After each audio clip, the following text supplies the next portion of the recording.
everyone, you made it to halftime!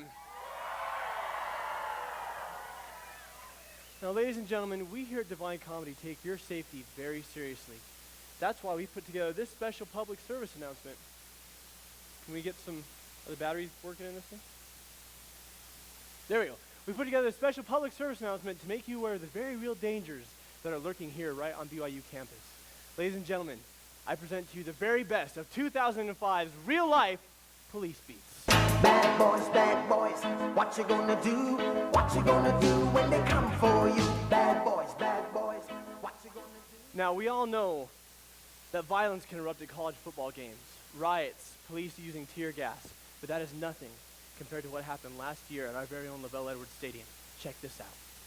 A BYU fan and a Utah fan had been taunting each other throughout the entire football game when it escalated to poking and touching the other stuff.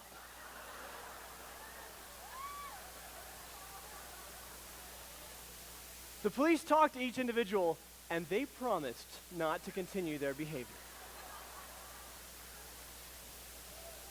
A male student threw a snowball at another male December 3rd by the Joseph F. Smith building. He was cited for disorderly conduct.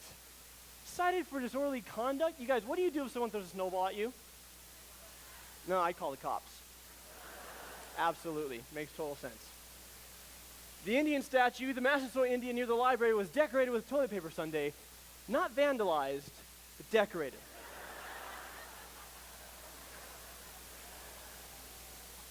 Student slams car into health center wall. A student drove into a brick wall attempting to park his vehicle in the student health center parking lot Friday. When the driver intended to brake, he got confused and accidentally pressed the accelerator. He got confused? Okay, well, everyone don't panic. The brick wall was not damaged. There were a few damages to the vehicle. Oh, and by the way, the man complained of a sore chest. Fortunately, he was already where he needed to be. Bookstore suspicious activity. A father was trying to play Cupid between a bookstore employee and his son. He tried to pressure her to go out with him, but she told him that she didn't want anything to do with her son? She has a son? Okay, assuming that's a typo, let me get this straight. Guy goes into the bookstore, tries to set a girl up on a date with his son, and she calls the cops. Can you guys imagine that phone conversation? Hello, Provo Police, what can we do for you? Yes, there's a man here trying to set me up on a date. Okay, ma'am, don't panic. Bust out the mace. You have our permission to gouge his eyes out. No one can expect you to be calm at a time like this. University Police Tip of the Week. Happy Thanksgiving. University Police wishes a happy holiday and safe travel.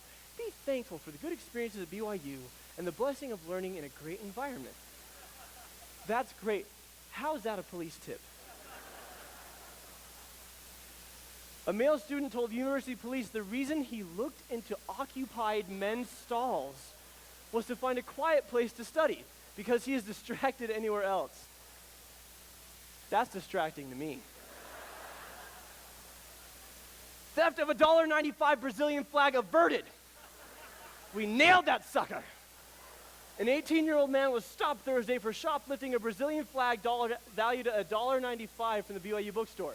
Because the man claimed he had simply forgotten the flag was in his hand, he may be given a voice stress analysis test.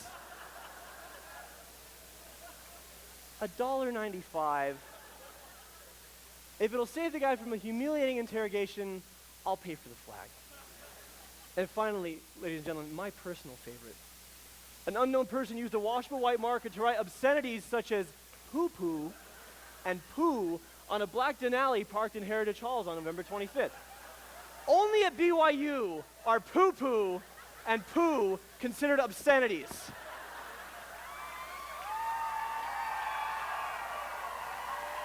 It's ridiculous. Also, a washable white marker. Someone writes poo-poo on your car in an erasable marker and you call the police. Just wipe the poo off your car and get on with your life. Enjoy the second half, everybody.